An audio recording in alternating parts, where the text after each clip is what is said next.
Professeur Haddam, bonjour. Vous êtes professeur en diabétologie au CHU de Babouette. Effectivement. On aimerait bien savoir ce que représente la troisième journée d'endocrinologie et diabétologie pour vous.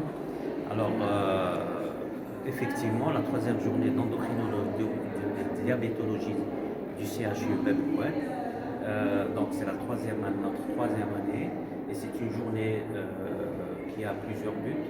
C'est une journée, premièrement, de formation de tous les professionnels de santé, formation des résidents de la spécialité, mais aussi des généralistes qui sont directement en face des structures primaires et qui prennent en charge, c'est les premiers qui prennent en charge les pathologies de santé publique comme le diabète. Les thèmes retenus aujourd'hui étaient donc le diabète sucré, la dyslipidémie, les dysthyroïdies des âges extrêmes, donc même l'endocrinologie, mais aussi le diabète avec ses complications comme la rétinopathie, la néphropathie, l'insuffisance rénale et enfin on a les micro et les macroangiopathies, et on allait finir cette journée par un atelier sur le pied diabétique qui est un gros problème de santé publique et qui est la complication majeure du diabète et qui signe aussi l'échec d'une prise en charge d'un diabétique. Le pied diabétique couronne un échec de la prise en charge. Ces journées étaient prévues ce jour, mais malheureusement, on n'a pas pu les faire parce que les conditions actuelles de regroupement avec l'épidémie du nouveau coronavirus, tous les regroupements malheureusement étaient interdits et ce n'est que partie remise. Cette journée allait être donc associée à une deuxième journée, c'est-à-dire le lendemain, le vendredi.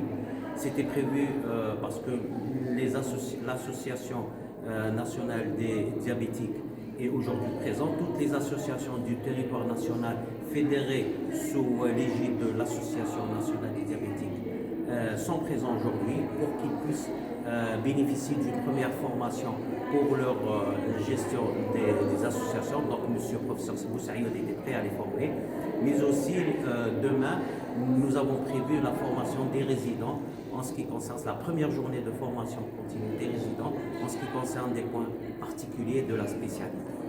Donc, ces deux journées étaient très importantes pour nous et c'est grâce surtout au président de la Société algérienne de diabétologie qui nous a vraiment aidés, qui nous a permis de faire ces 3 journées, il faut le dire, mais aussi les différents laboratoires qui nous ont aidés.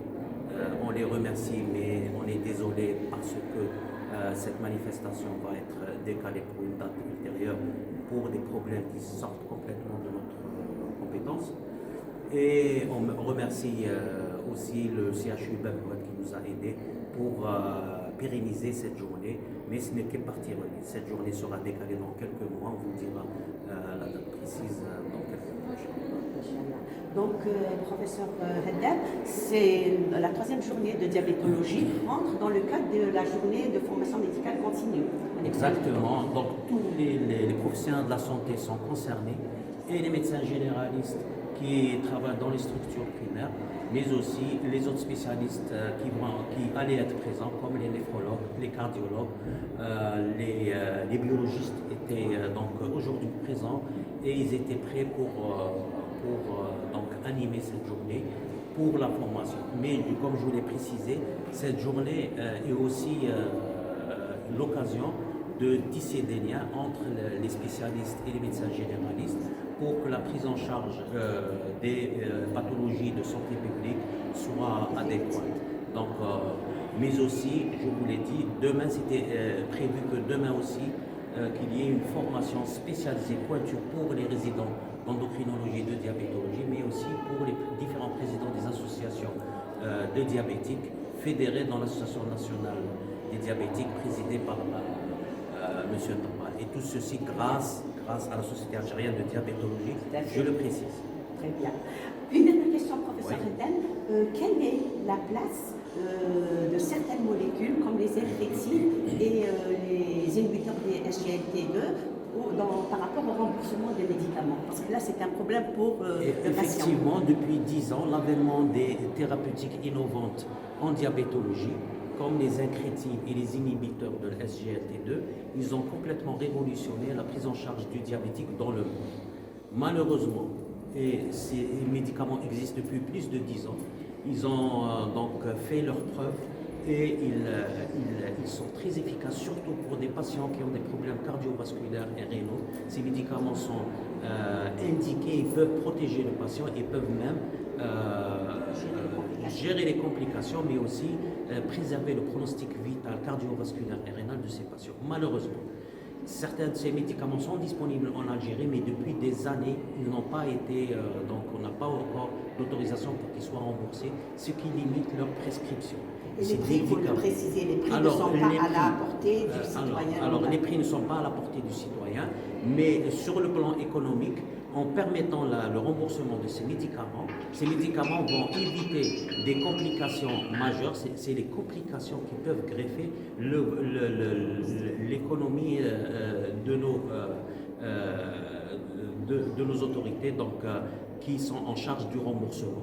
S'il y a une étude bien faite sur le plan économique, en permettant le remboursement de ces médicaments, ça va permettre qu'il y ait moins d'accidents cardiovasculaires, moins d'insuffisants rénaux qui coûtent excessivement cher, beaucoup plus que ces médicaments qui sont vraiment efficaces et qui, avec le recul de 10 ans déjà, ont prouvé leur efficacité, leur innocuité, leur protection en ce qui concerne les complications qui coûtent excessivement cher, beaucoup plus que ces médicaments.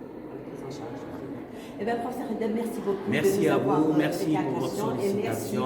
Et à très bientôt pour les nouvelles dates de séjour. Inch'Allah, on les attend.